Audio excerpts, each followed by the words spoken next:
Hi, welcome to Colley Biology. We're going to review the anatomy of the eye. This is for the Biology 112. When we look at the outside of the eye, we see the whites of the eye. That's the sclera. That's tough connective tissue. The window into the sclera is the cornea. The space behind the cornea is filled with the aqueous humor. That's the anterior chamber. Directly behind the aqueous humor is the blue version of the eye. That's the iris. The hole in the center of the iris is controllable by size. That's the pupil. So we have the cornea, the aqueous humor filling the anterior chamber, the iris, and the pupil. The middle layer, the middle tunic of the eye, is referred to as the choroid layer. It's highly vascular. You'll see the blood vessels, the choroid. The inner layer of the eye, the peachy color, is the retina. That's where the rods and cones are located.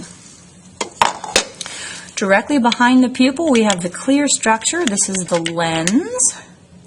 Focuses light. Behind the lens, we have this clear structure, which represents the vitreous humor. Vitreous humor is what fills the chamber of the eye and gives it its shape.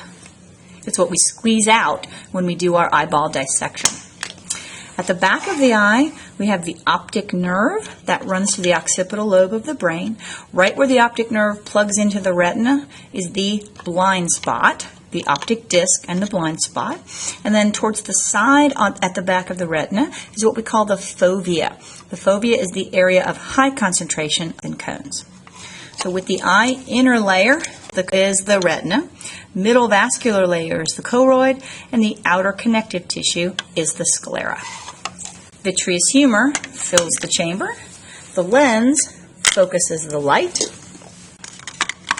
We see the blue iris of the eye. The pupil is the hole in the middle, cornea on the outside, and the tough outer connective tissue is the sclera.